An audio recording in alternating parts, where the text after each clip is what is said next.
오늘은 저희가 로마서 큰 세 번째 주제인데요. 부활과 성만찬에 대한 말씀을 같이 보겠습니다. 복음의 복음이란 그 안에 저희가 또 들어가는 내용들이라서요.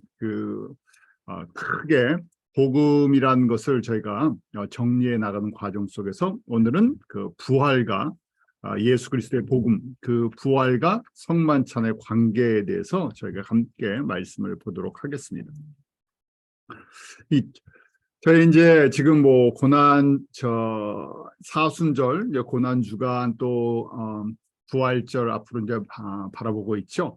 예수님께서 부활하신 목적이 무엇인가? 우리가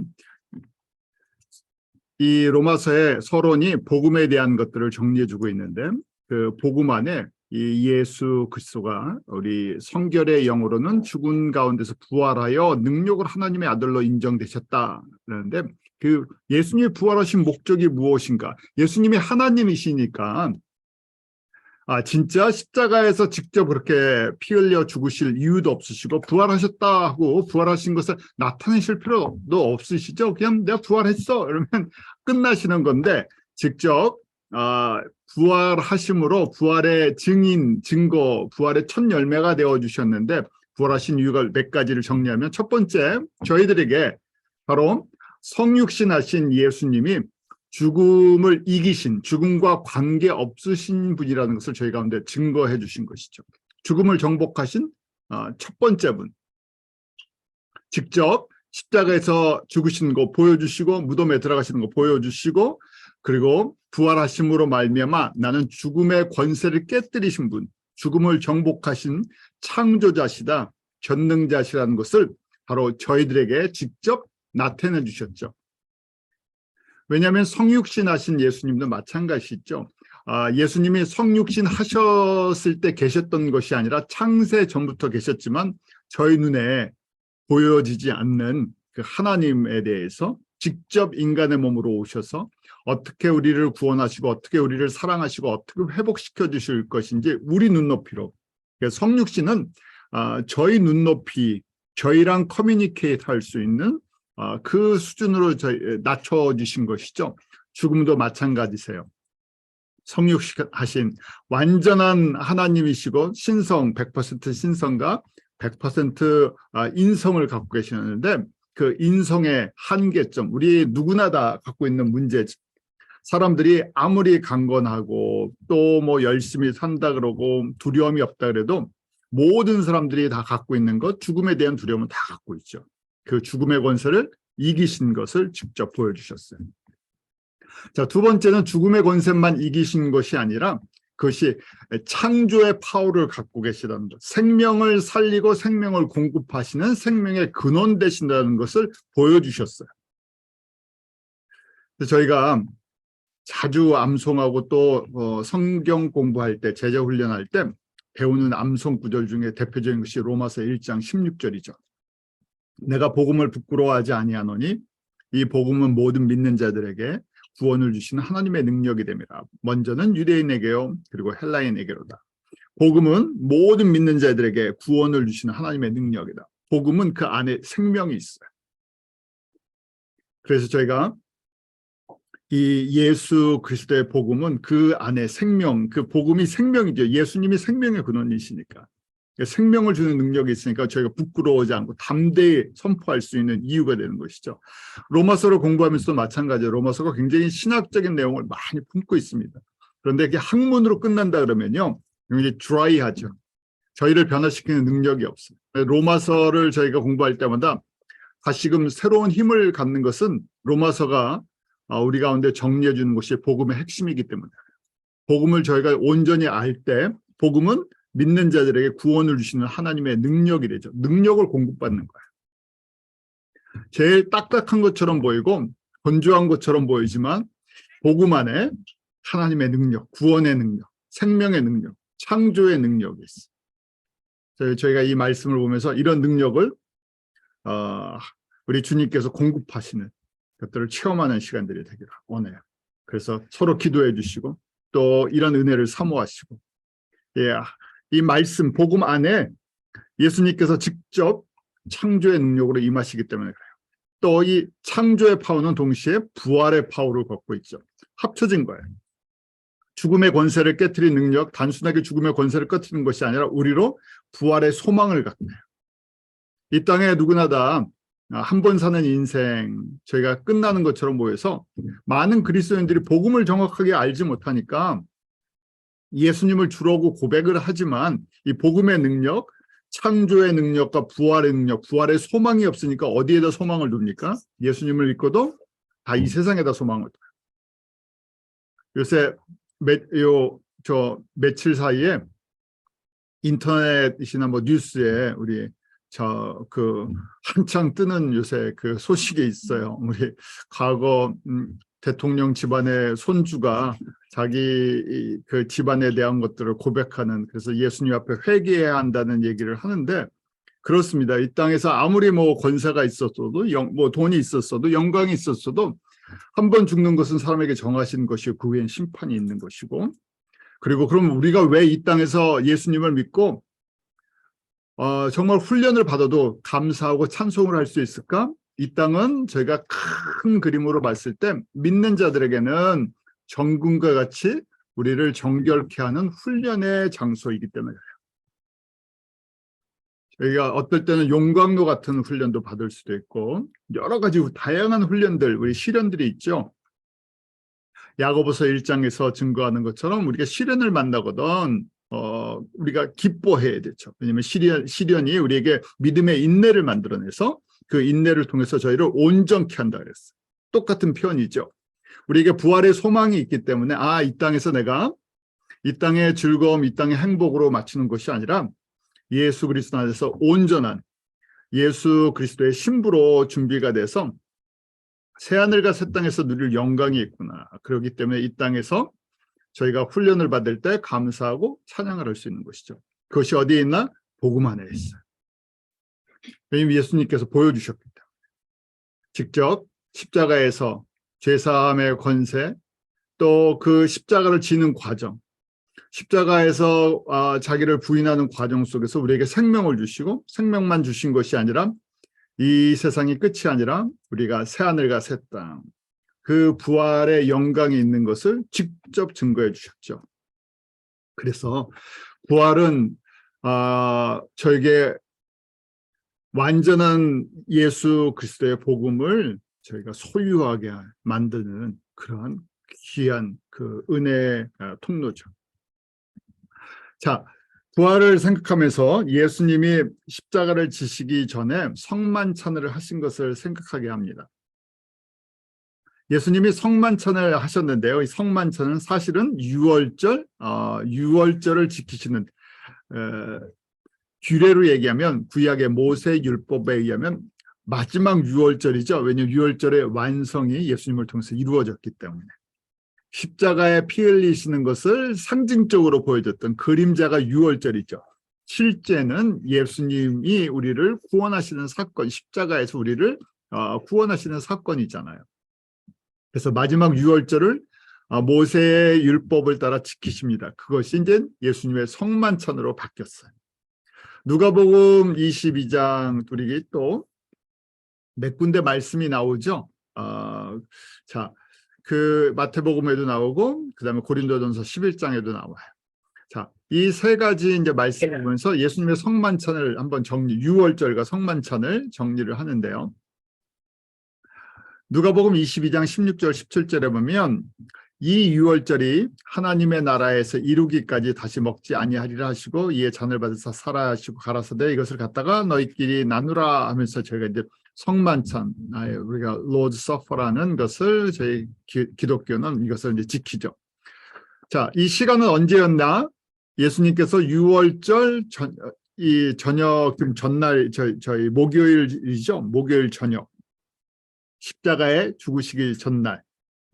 목요일 저녁이에요. 1월 14일 저녁. 일대 참석한 사람은 가론 유다도 중간에 있다가 나가긴 했지만 한 12명의 사도. 그래서 성경의 성력으로는 1월 14일 저녁이고 유대인들의 시간은 14일 날 저녁이면 그 다음 날로 넘어가죠. 1월 15일이에요. 장소는 마가의 다락방이 아니었을까 생각합니다. 왜냐하면 누가복음 22장 12절에 저가 자리를 베푼 큰 다락방을 보이리니라고 돼 있죠. 그래서 이 큰 다락방이 마가의 다락방이라고 보는 거죠. 성만찬의 목적은 저희 세 가지, 지금 누가복음 22장, 마태복음 26장, 고린도전서 11장, 우리 성만찬 할 때 보통 이 세 군데의 말씀을 인용을 해요. 목적이 나와 있는데 예수님을 기념하라. 예수님을 생각하도록. 예수님을 생각하기 위해서. 누가복음 22장 17절, 19절, 17절에서 19절, 이 19절 끝에 보면 이것은 너희를 위하여 주는 내 몸이라 너희가 이를 행하여 나를 기념하라 그래 있어요. 기념하라. Do this in remembrance of me라고 돼 있었고, 우리 강대상 같은데 이렇게 이 성찬대 이거 써 있죠, 영어로요. 요 구절을 갖다가 붙여놓은 데도 있어요. 그래서 기념하기 위해서 성찬을 한다. 기념이라는 단어를 저희가 헬라어로 보면 아남네시스라는 거예요. 아남네시스. 이게 그냥 단어 뜻으로는요, 기념, 기억, remembrance, recall, recollection 뭐 이런 뜻을 갖고 있어요. 그래서 지금 나를 생각나게 하는 것, 이것이 나를 생각나게 한다 하는 거예요. 나를 생각하게 하는 거예요. 그러니까 저희가 잘 잊어버리잖아요. 그래서 저희가 잊어버리면 어떻게 합니까? 다시 반복을 하게 돼 있어요. 감사하게도 저희가 이렇게 말씀을 나누고 자주 좀 잊어버리시니까 어떻게 합니까? 제가 반복을 해도 참 감사하게 또 같이 나눌 수 있잖아요. 전부 기억을 한다고 생각해 보세요. 그럼 제가 그러면 할 말이 없어져. 다 기억하시죠? 하면 끝나잖아요.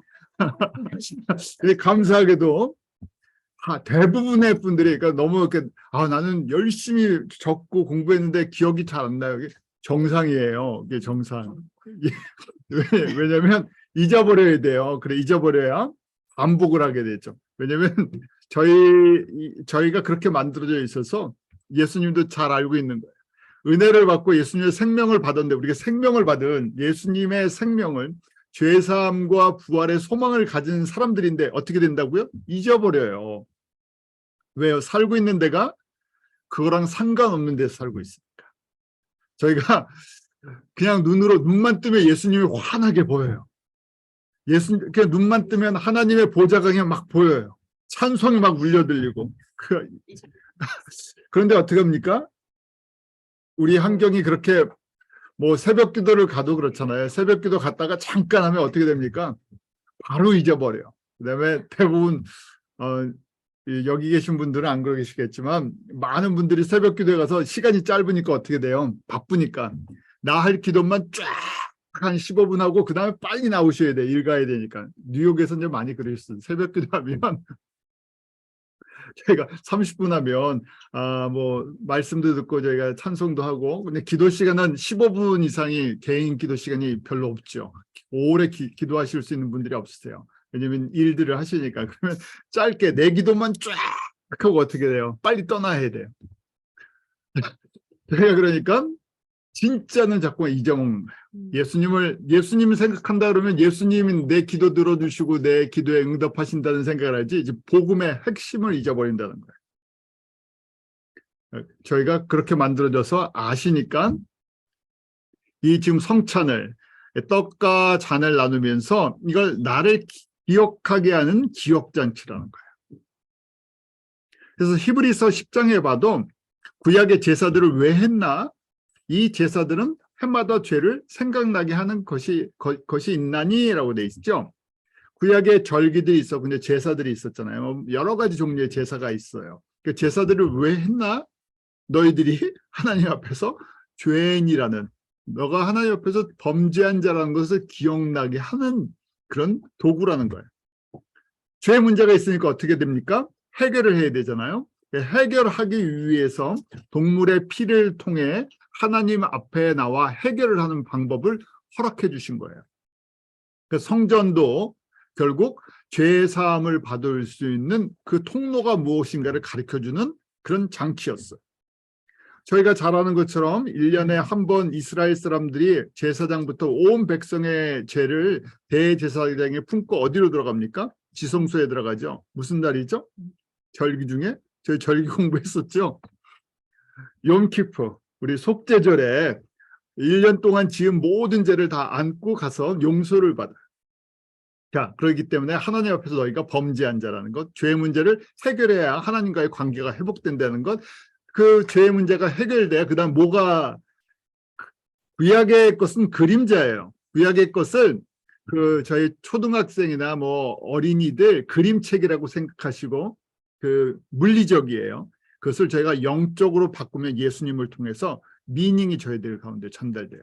자, 왜 지금 너희들은 죄인이다. 죄의 문제 해결하려면 동물의 피가 필요하다. 동물의 피를 받아서 동물의 피를 통해서 죄 사함을 받아야 된다. 왜 죄 사함 받아야 되죠? 구약으로 돌아가면요. 1년에 한 번 죄 사함 꼭 받아야 돼요. 왜 받아야 됩니까?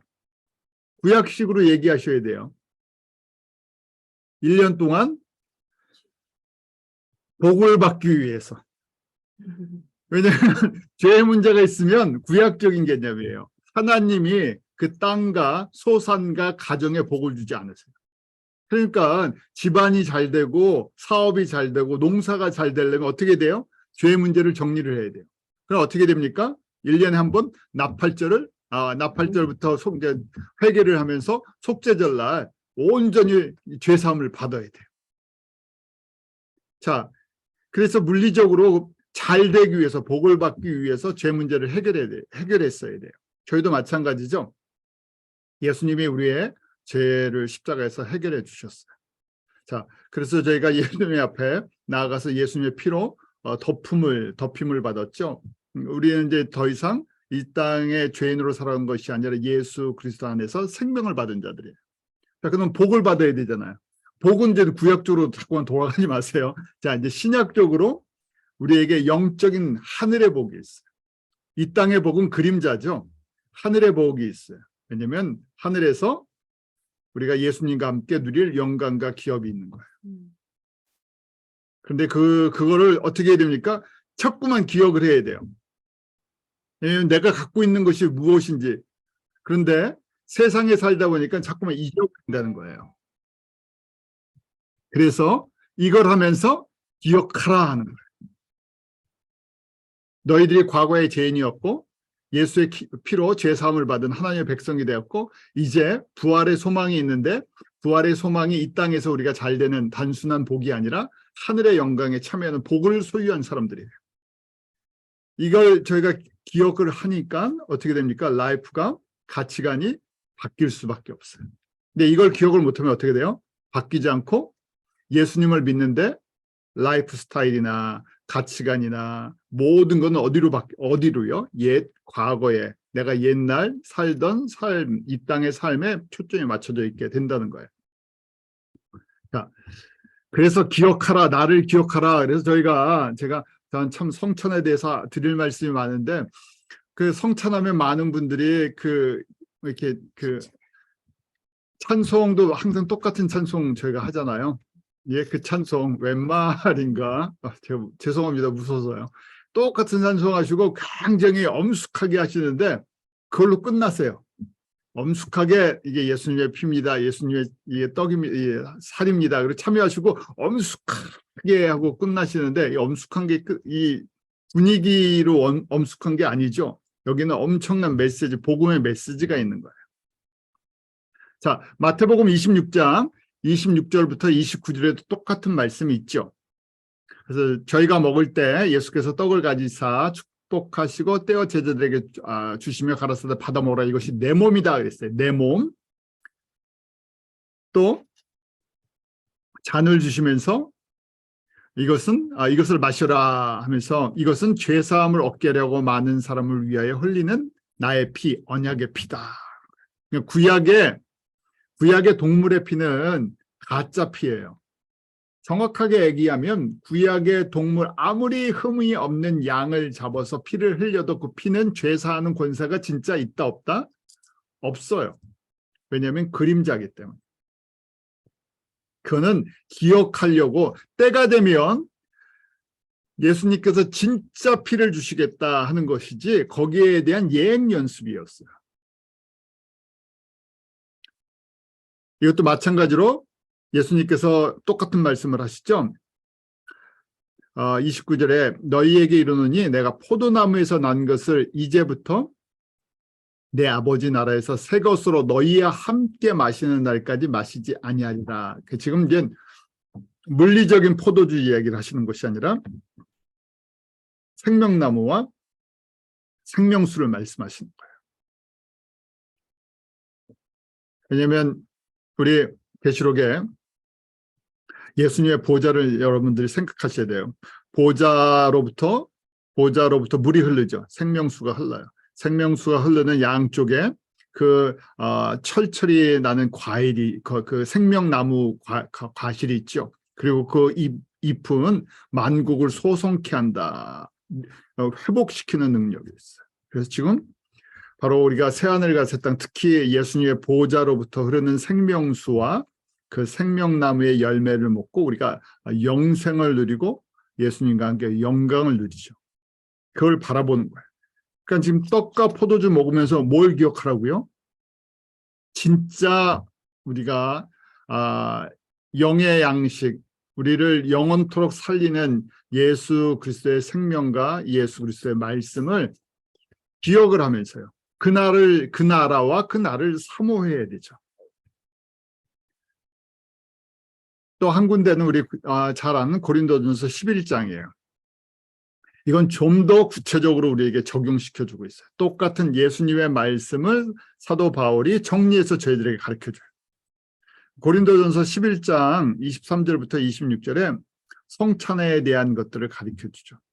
그래서 25절에 보면 내 피로 세운 새 언약이니 이것을 행하여 마실 때마다 나를 기념하라. 똑같은 기념하라는 기억하라 했어요. 저희가 이제 보통 기억한다 그래야하니까 진짜 예수님이 나를 위해서 십자가에 죽으셨군요. 그거 기억하는 거, 그게 언어적으로 그 말뜻만 생각해서요. 그 물리적으로 기억하는 거죠. 나를 위해 죽으셨군요. 그리고 성찬이 끝나요. 그런데 사도 바울은 거기에 하나를 더 붙였어요. 고린도전서 11장 26절 너희가 이 떡을 먹으며 이 잔을 마실 때마다 주의 죽으심을 오실 때까지 전하는 것이라. 그냥 단순하게 기억하고 내가 기억했습니다 하는 게 아니라요. 왜요? 이 떡과 이 잔, 예수 그리스도의 피와 예수 그리스도의 살, 다른 얘기로 하면 복음이죠. 복음을 저희가 먹을 때마다 어떻게 된다고요? 복음은 생명력이라 그랬잖아요. 우리에게 창조의 능력, 생명의 능력, 부활의 능력을 제공해줘요. 그러니까 이걸 안 전할 수가 없어요. 전하게 되는 동기가 되고 우리가 복음을 전할 수 있는 동기면서 능력이면서 우리에게 이 소망이 되죠. 그러니까 성찬을 그냥 하는 게 아니잖아요. 그냥 나에게 예수님이 나를 위해서 십자가에 죽으셨습니다. 그냥 눈물만 흘리고 기억하는 게 아니에요. 그거죠. 그럼 눈물만 흘리고 죽은 것을 기억한다는 것은 과거에 매여 있는 거예요. 그런데 동시에 이 안에는 기억하는 것은 부활하신 거예요. 부활해서 죽음을 깨뜨리시고 우리에게 생명을 주셨어요. 그게 끝이 아니죠. 그 생명을 언제까지요? 땅 끝까지 증거할 사명이 있어요. 왜요? 그래서 예수님이 부활하셨기 때문에 그래요. 너희들은 뭐라고 부르셨어요? 사도행전 1장 8절 부활의 증인들이에요. 이걸 먹을 때마다 지금 사실은 굉장히 이게 어떻게 보면 선포식 같은 거예요. 성찬을 한다는 것은 나는 지금 떡과 이 잔을 마실 때마다 나는 이 세상에 속한 사람이 아닙니다. 나는 예수 그리스도의 복음을 위해서 복음 때문에 새로 태어난 사람입니다. 나는 이 예수 그리스도의 이 떡, 예수 그리스도의 이 잔, 이 복음을 예수님이 오실 때까지 전해야 할 증인으로 택함을 받은 사람들입니다. 그걸 어떻게 하는 거라고요? 그걸 기억하는 거예요. 내가 왜 이 땅에서 살아가는지, 내가 왜 이 교회의 일원으로서 멤버로서 주님을 섬기는지, 그래서 저희가 무슨 어디 이제 군인들 파송할 때 어떤 전쟁터에 나갈 때 그 파송식 같은 거 하잖아요. 아주 이 장엄하죠. 왜냐면 죽을 수도 있기 때문에. 전쟁에 파송하기 전에 딱 저희가 그 사명이나 의식을 한번 정리해주고 이제 나갑니다. 옛날 영화 보면 그러잖아요. 그래서 딱 해서 우리가 어딜 가는지, 왜 가는지, 그다음에 뭘 해야 되는지가 분명해요. 그처럼 이 성탄을 할 때마다 내가 왜 이 땅에서 내가 신앙생활을 해야 하는지가 분명해지는 거예요. 그런 의미에서 어떻게 보면 매주 성탄하면 참 좋겠죠. 그 얘기는 나중에 또 나누도록 하죠. 자, 성만찬에 그래서 기원을 보면 6월절이 기원이 돼요. 왜냐하면 예수님이 마지막 6월절 지키신 것이 성만찬의 시작이었으니까. 그래서 6월절은 저희가 또 절기 공부하셨죠? 감사하게도 절기 공부하시고 다 기억 못 해주셔서 감사합니다. 다음에 한번 또 저희가 절기를 같이 공부할 수 있는 기회가 있어요. 그렇지만 우리 7가지 절기는 다 기억하시죠? 우리 첫 번째 6월절 우리 모세를 통해서 이스라엘 백성들을 애굽에서 건지시는 사건이에요. 그래서 그때 달력을 새로 만들어라. 그래서 우리 성경 달력이 만들어졌고 그 해를 6월절이 있는 그 해를 그 달을 첫 번째 달, 첫 번째 이어로 만들어라 그랬어요.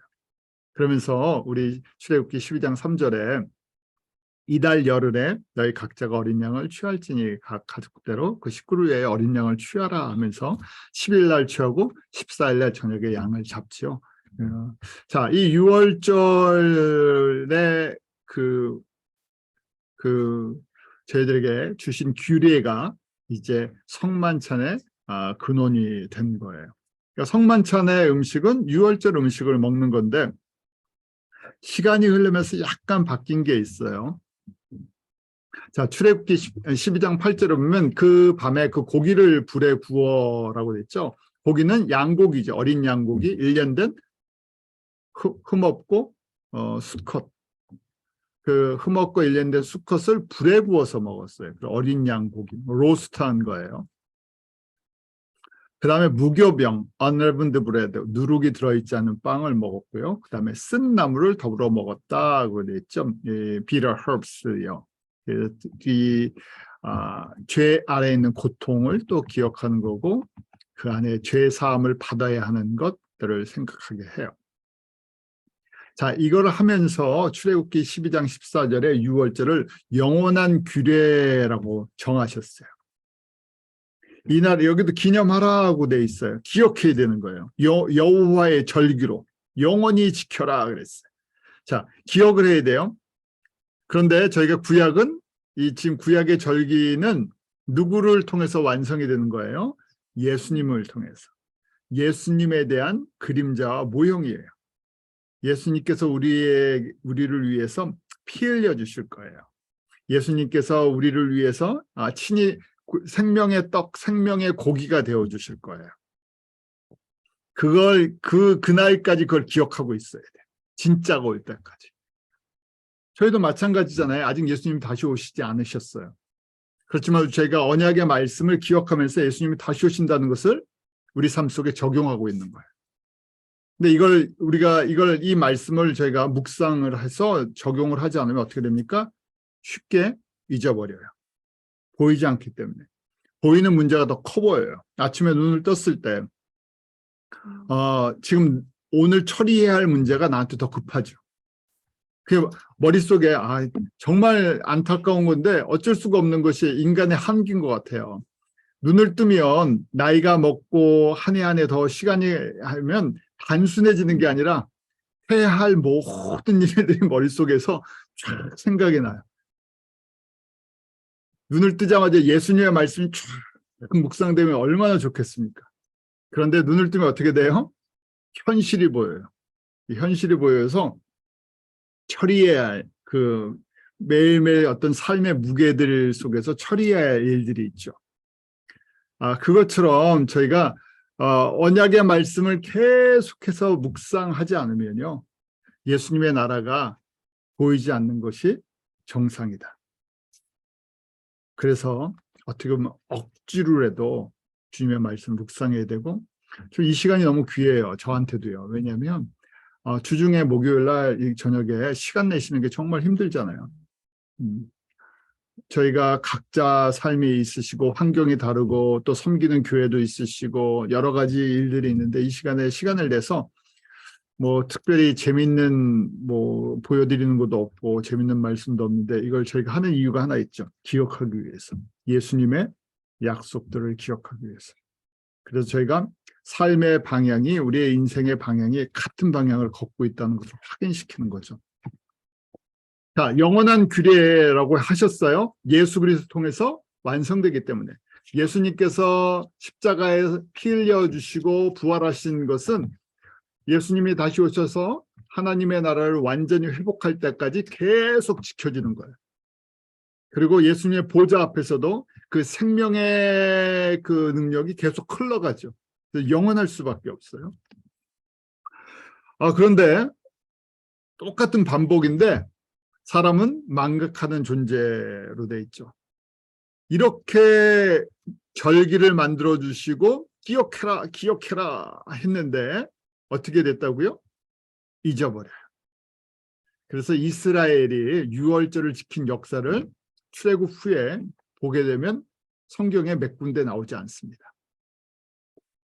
첫 번째는 당연히 지금 출애굽을 했잖아요. 그러니까 우리 BC 1446년 출애굽 사건, 홍해를 건너는 사건이 있었어요.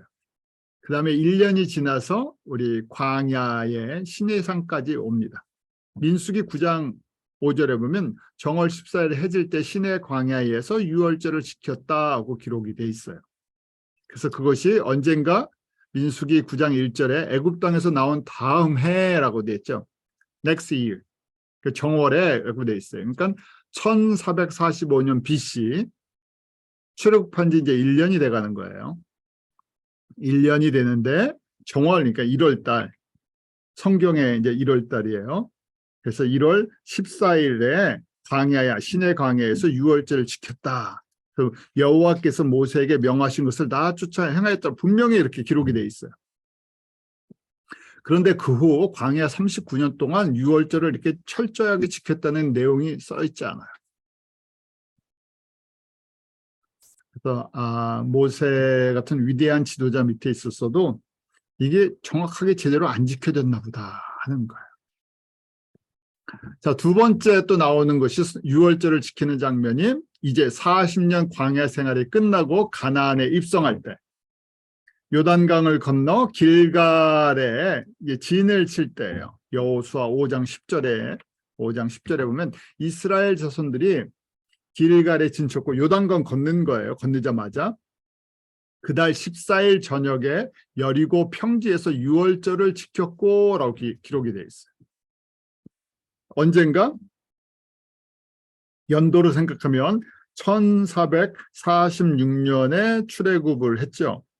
그래서 40년 광야 생활을 했으니까 40을 빼면 1406년. 왜 1406년이 나오는지 여러분들이 그 숫자 계산 도와드린 거예요. 산수지만요. 그래서 1406년 1월 성경 달력으로 1월 14일 저녁에 정확하게 유월절을 지키는 장면이 나와요. 자, 이게 두 번째 기록이에요. 자, 세 번째는요, 또 붕 뜁니다. 그 다음에 또 내용이 없어요. 솔로몬 이후에 제대로 지켜진 적이 거의 없었습니다. 우리 역대 상하나 열왕기 상하에 보면 그런 내용들이 나와요. 그러다가 715년 히스기야, 남유다의 13번째 왕인 히스기야가 왕이 되면서 종교개혁을 일으켜요. 성전을 청결케 하고 그다음 제사장들을 새로 세우고 정리하고 제대로 정립하고 그러면서 유월절을 지켜요. 역대하 30장 1절에 히스기야가 온 이스라엘과 유다에 보내고 또 에브라임과 므낫세에 편지를 보내어 예루살렘 여호와의 전에 와서 이스라엘 하나님 여호와를 위해 유월절을 지키라 하니라. 이게 무슨 얘기냐면요. 자, 연도를 잘 확인하셔야 돼요. 주전 715년이에요. 히스기야 1년, 원년, 히스기야가 왕이 됐을 때. 그런데 거기 동네를 보니까 이스라엘과 온 유대의 사람들을 보내서 예루살렘에서 유월절을 지키기 위해서 다 모여라 그러는 거예요. 근데 동네 지역이 나오죠. 에브라임과 므낫세의 편지를 보냈다. 이게 무슨 얘기일까요? 연도가 힌트예요. 715년 그러면 우리 북이스라엘이 몇 년도에 멸망했죠? 722년. 그러니까 북이스라엘은 이때 있었다 없었다요? 북이스라엘은 멸망했어요 이미. 근데 북이스라엘은 20명의 왕이 있었지만 하나님의 율법을 제대로 지킨 왕이 없었죠. 거기에 영적으로 완전히 타락했어요. 하나님의 백성들인데, 자, 저희가 구약의 성도들을 오늘날 교회의 모형이라고 봤을 때, 그림자라고 봤을 때, 야, 교회의 반은 북이스라엘에 속해 있는데, 북이스라엘의 영적인 상태가 얼마나 참 어떻게 보면 이 비참했나, 그들이 우상 숭배가 얼마나 심했나. 그 하나님의 백성이라고 하는데 그러면서 뭘 지키지 않았어요? 당연히 유월절을 지키지 않았어요. 온전한 율법도 배우지 않았기 때문에 유월절 당연히 안 지켰죠. 유월절 지키려면 구약의 입장에서는 어디를 가야 돼요? 예루살렘 성전으로 갔어야 돼요. 근데 성전도 히스기야 때에 대해서 한번 좀 정돈하고 청소하는 시간을 가졌는데 그 전에 뭐 관리도 제대로 안 됐었어요. 자, 그래서 715년이니까 저희가 한번 살펴보면 1406년에서 또 715년, 약 700년이 흘렀어요.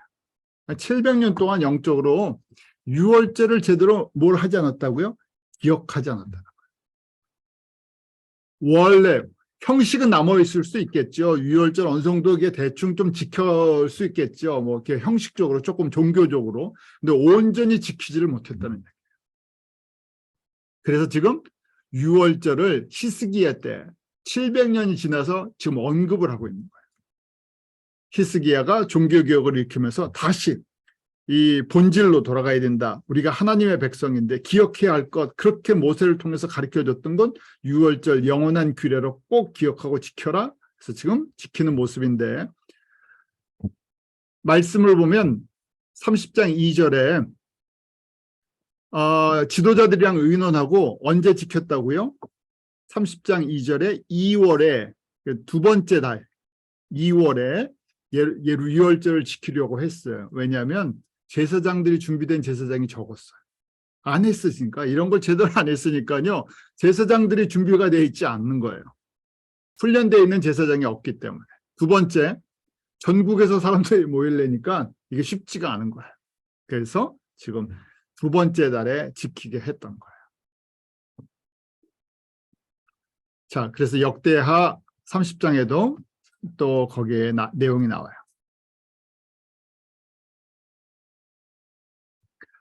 그러고 나서 또 100년이 흘러요. 시간 참 빠르죠. 그리고 또 제대로 안 했어요. 그리고 요시야 왕 때, 요시야 18년이에요. 622년, 요시야가 640년의 왕이 됩니다. 제가 16대 왕이라고 기록해놨죠. 그러니까 지금 히스기야가 13대 왕, 그리고 요시야가 16대 왕. 가장 대표적으로 선한 왕이었어요. 남유다에. 선하다는 기준은 무엇입니까? 여호와를 경외하는 사람들이에요. 성서적으로 보면 가장 성공한 왕들이에요. 그러니까 성공의 개념이 성서적인 거랑 세상이랑 다릅니다. 그래서 지금 요시야가 18년 자기가 어느 정도 이제 좀 힘을 길렀을 때 했던 것이 우리가 이 종교개혁이에요. 18년에 예루살렘에서 여호와 앞에 이 유월절을 지켰다고 돼 있어요. 그래서 그 연도가 622년 BC. 정확하게 지켰어요. 요시야는 1월 14일 날 정확하게 지킵니다. 그러고 나서 또 100년이 흘러요. 참, 그 사이에 남유다도 586년에 바벨론에 의해서 멸망을 당하죠. 멸망당하고 70년 후에 예레미야를 통해서 예언하신 것처럼 70년이 돼서 파괴됐던 성전을 다시금 복구합니다. 516년에 수룹바벨 성전, 제2성전이죠. 제2성전 봉헌식이 있었어요. 그때 유월절을 지킵니다. 에스라 6장 19절에 보면 사로잡혔던 자의 자손이 정월 14일에 유월절을 지키되 정확하게 유월절을 지켜요. 그 제사장들과 레위 사람들이 일제히 몸을 정결케 하여 다 정결함에 사로잡혔던 자, 포로됐던 사람들이 돌아왔어요. 모든 자손과 자기 형제 제사장들과 자기를 위하여 유월절 양을 잡으니 해서 그 율법에 우리 출애굽기 12장의 그 내용처럼 유월절을 지킵니다. 자, 이렇게 저희가 보면요.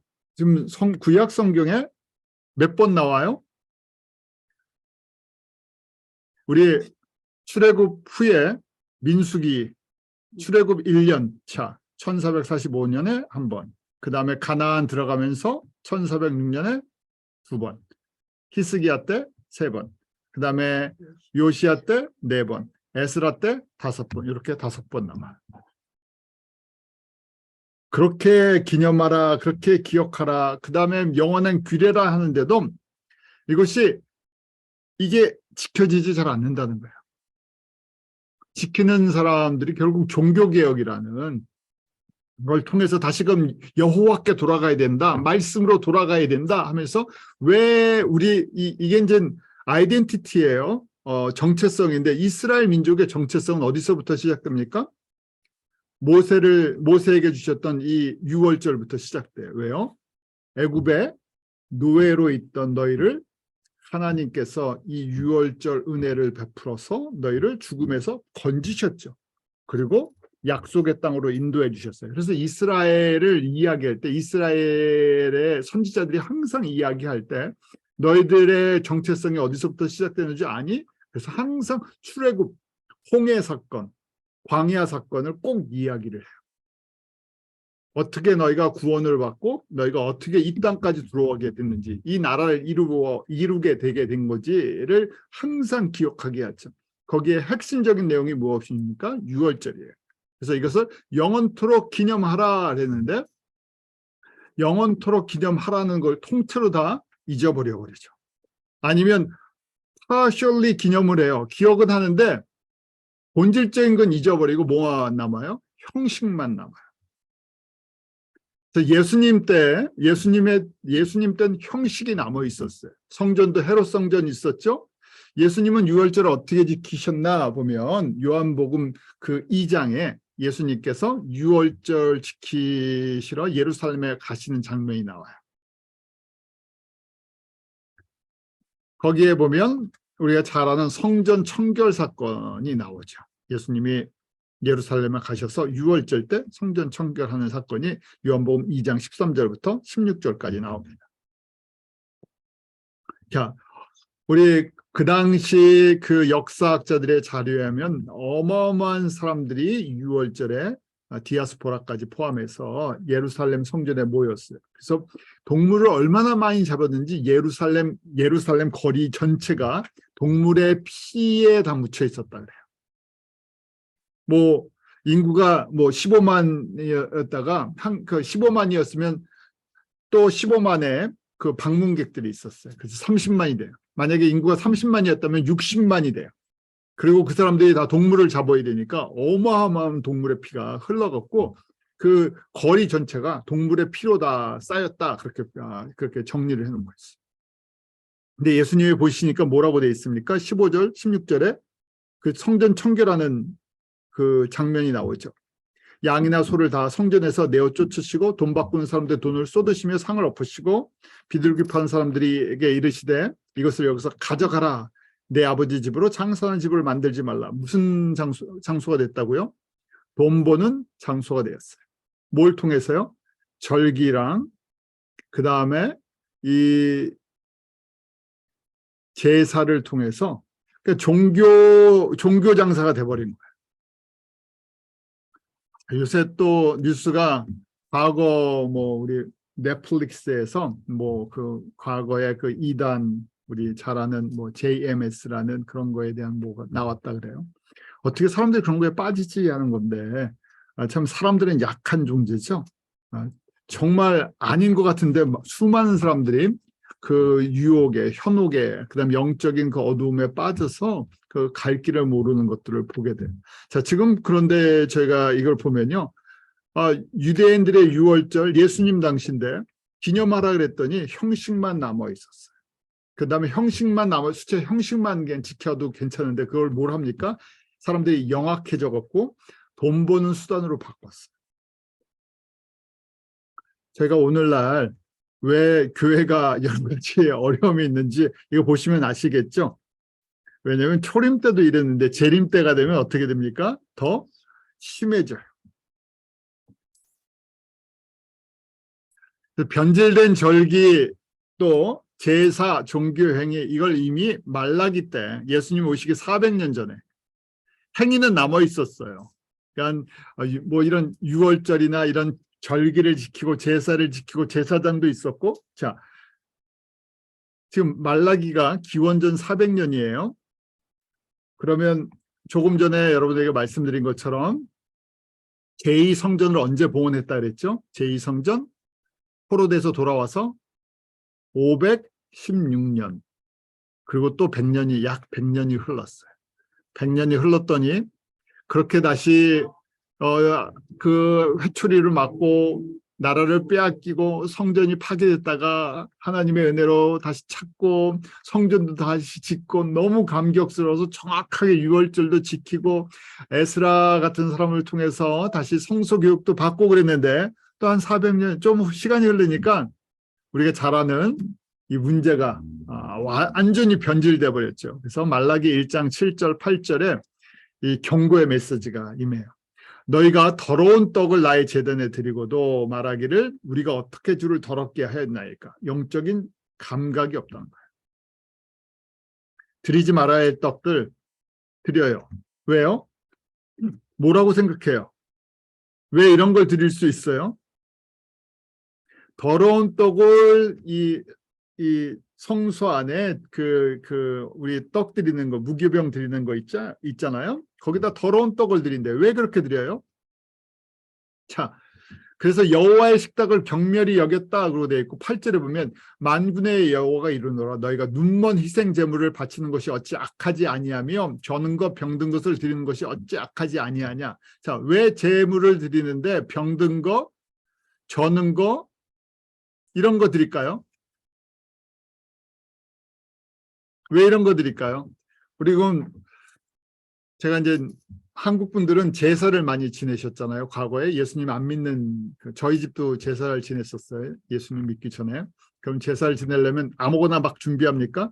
뭐 저는 아무 생각이 없어서 제가 좋아하는 음식 준비하는 걸 굉장히 관심을 가졌지만 준비하시는 분 어머니들 입장에서는 아무거나 막 갖다 놓지 않죠. 가장 귀한 거, 가장 좋은 거 나름대로 준비해서 제사상을 차려요. 왜 차려요?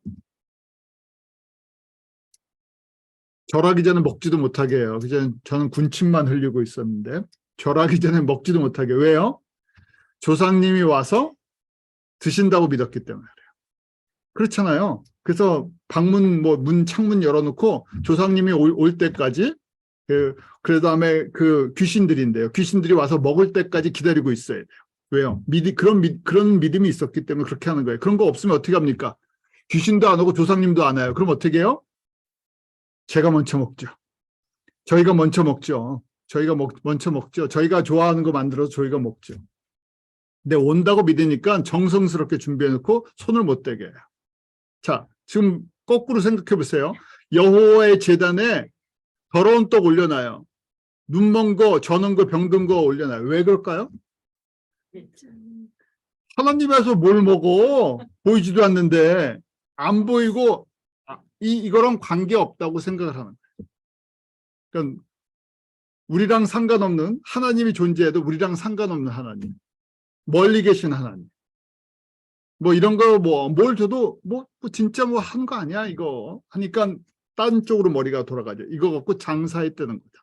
종교 장사한 거죠. 제사장도 그 다음에 여기에 드리는 사람들도 그래서 뭐라 그래요? 총독에게 드려보라. 그가 너를 기뻐하게 했으며 너를 받아주겠느냐. 그러니까 뭐예요? 총독에게는 좋은 거 좋다는 얘기. 왜냐면 실질적인 혜택을 받으니까. 뇌물을 쓸 때 보이는 뇌물을 쓰고 하나님 앞에 드리는 건 하나님에게 상관이 없는 거라고 생각을 했어요. 자, 이게 똑같은 얘기죠. 예수님 당시에 이 사람들의 종교 행위, 절기도 지키고 제사도 지키는데 이건 하나님이랑 상관이 없다고 생각하라. 하나님이 뭘 어떻게 한다고? 우리를 어떻게 한다고? 하나님이 뭐 복죠? 내가 정신 차려서 하나님의 이름으로 어떻게 해야 된다고요? 장사 잘해야지. 왜요? 본질을 기억하지 못하니까. 유월절의 형식은 기억하고 있었죠. 본질을 기억하지 못하니까. 왜 이걸 지키는지를 모르니까. 저희도 똑같아요. 지금 저희가 무슨 공부를 하고 있습니까? 로마서의 1장의 핵심은 복음에 대해서 공부를 하고 있어요. 복음과 예수 그리스도의 부활과 그 예수 그리스도의 생명의 말씀, 생명의 떡, 생명의 포도주예요. 저희가 이걸 정확하게 나를 기념하라 했는데 저희가 정확하게 그 미닝을 이해를 하지 못하면, 복음의 그 메시지를 기억하지 못하면 결국 무슨 사람들이랑 똑같아요? 말라기 때 사람들이나 아니면 형식적으로, 아니면 그 형식도 잊어버린 사람들.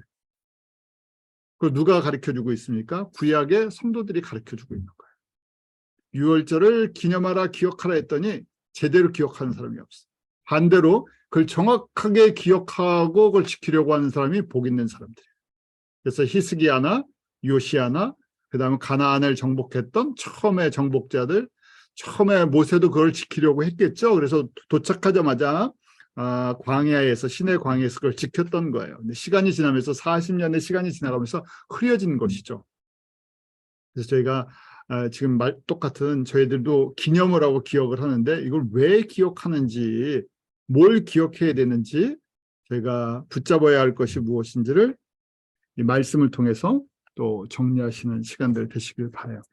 기도하겠습니다. 하나님 참 감사합니다. 저희들 이 시간 예수 그리스도, 우리의 부활의 능력과 소망 되신 그 예수 그리스도를 나의 주, 나의 하나님으로 고백하게 하시고, 저희가 어느 곳에 있으나 또 앉아서 생활하고 모든 삶의 순서마다 예수님이 우리의 부활의 그 첫 열매 되심을 고백합니다.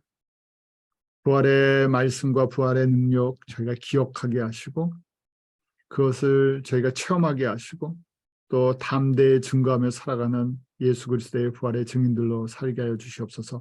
형식적으로 주님 1년에 한 번 부활절을 지키는 것이 아니라 매일매일이 저희에게 부활의 날이 되게 하시고, 매주가 부활 주일이 되게 하시고, 우리의 고백이 부활의 찬송과 고백이 되게 하여 주시옵소서. 주님, 사랑하는 모든 우리 동역자들, 또 흩어져 있는 모든 사역자들 가운데 예수 그리스도의 이 복음의 말씀, 부활의 말씀을 저희가 기억하고 묵상하고 그것을 순종할 수 있는 은혜를 베풀어 주셔서 주님 오실 때까지 이 믿음의 이 여정을 잘 마칠 수 있도록 은혜 베풀어 주시옵소서. 예수님의 이름으로 기도하옵나이다. 아멘.